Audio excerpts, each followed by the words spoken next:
What's up, Khaled here from Insaga.com, and we're here for Quiz the Maestro for 2014, where you could ask questions to the maestro, Maestro Mastromonaco of the Mississauga Symphony Orchestra, and he'll answer the questions. So he'll answer 3 questions, and then he'll answer 1 from me.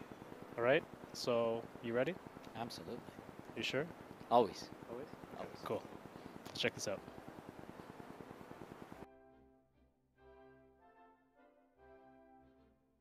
First question's from Arvind via email. He asks, who is your musical role model? Good question, Arvind, and thank you for the question. He is a member of the youth orchestra, by the way. The role model of a musician would typically change over the years, and I could give my personal example is early on when you're just studying or going through education. Of course, I looked to specific musicians. I was a fan of Maurice Andre for his technical abilities on trumpet, Maria Callas for her voice, Robert Marcellus, a wonderful sound on clarinet. Of course, later, as you begin your career and I start to meet conductors, there's certain mentors that I found were inspiring. Roberto de Clara, who's a local conductor, and Salvador Masconde in Vienna, sort of lead your early path as a musician, and you kind of see them as the model you want to emulate. Then, as you begin your career and you're going through the day-to-day work of studying and continuing to conduct, then you start to tend to lean towards of course, Muti and Karajan, and even some fine musicians around the world. For me, with all that said, Carlos Kleiber, a very fine conductor who unfortunately has, of course, passed away, was one that I always lend myself to aspiring to. He cared about the music and the artistry behind the music, and tried not to get involved into the, shall we say, political realm of music, including recording industry. So I've been a fan of his for some years and continue to study not only his background and his past and his music. So Carlos Kleiber would be the ultimate answer. Thank you.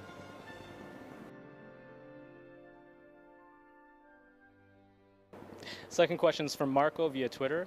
As a conductor, how does your interpretation differ through different time periods?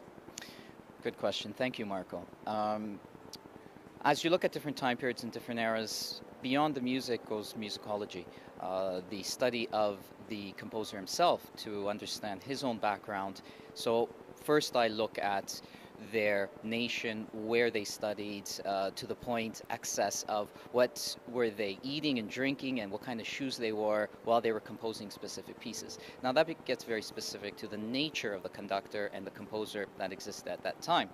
That changes through time. Classical composers had certain restrictions. They were given an orchestra by whoever was paying for the event, or the prince that housed them. So they were limited by, let's say, the orchestra they could use. Later in time, composers were able to hire their own orchestras, or they were paid to write a specific piece for a specific event.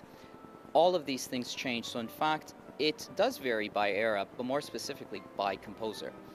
That is unique to, obviously, the classical world. Beyond that, each era has very specific qualities about it.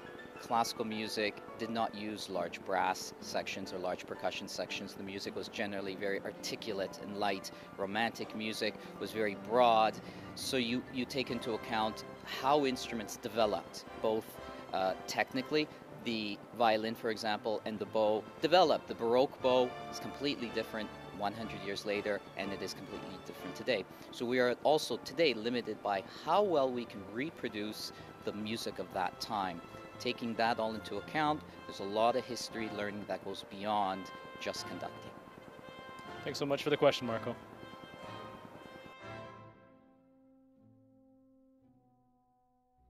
This question is from Dennis via Facebook, and he asks, how does the MSYO benefit the Mississauga Symphony Orchestra? Good question. Thank you, Dennis. The immediate reaction is that the youth orchestra is there to learn and educate and promote classical music, which is in fact the same thing that the MSO does. We educate our audiences, we promote classical music, and we're there to engage each other as well as an audience. The youth orchestra, come future times, in development, 2, 4, 5, 10 years later, those young musicians will eventually develop into older, more finer instrumentalists and string players and percussion players, of course, feed into two things. One, future players for the MSO, and two, future audience members. And lastly, they become solid community members that appreciate classical music and will continue to promote it, even simply by word of mouth. So an obvious choice to have a youth orchestra connected to a larger orchestra such as MSO. Thanks, Dennis, for the question.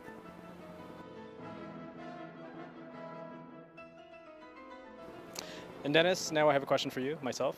Are you okay with that? Absolutely. Okay, so Dennis, you have Meet the Maestro, right? At every concert, correct? Yes, 7:15, usually in front of the Living Arts Center atrium. We put on half-hour, 25-minute talk to the audience, tell them about the music. I noticed that you cut your hair. I'm pretty disappointed. A little bit you did. It was just a light little trim, just I noticed, okay. But can I make a suggestion? Sure. Okay. So instead of Meet the Maestro, can we have Meet the Maestro's hair? I promise you the attendance will be much greater. Sure, we can have a lineup and charge $5 to touch it as well. I guarantee you that would work. I don't think so. Okay, well, thanks for answering. All right, thanks, Dennis. And there you have it, the first Quiz the Maestro for this 2014-2015 season. If you want your questions answered, send it to quizthemaestro@mississaugasymphony.ca or send it through Twitter, Facebook, and the top 3 will get asked by me and answered by Dennis, and you'll have a chance to win tickets. All right, so we'll be back next month with Quiz the Maestro, I guess part 2. All right, thanks for watching.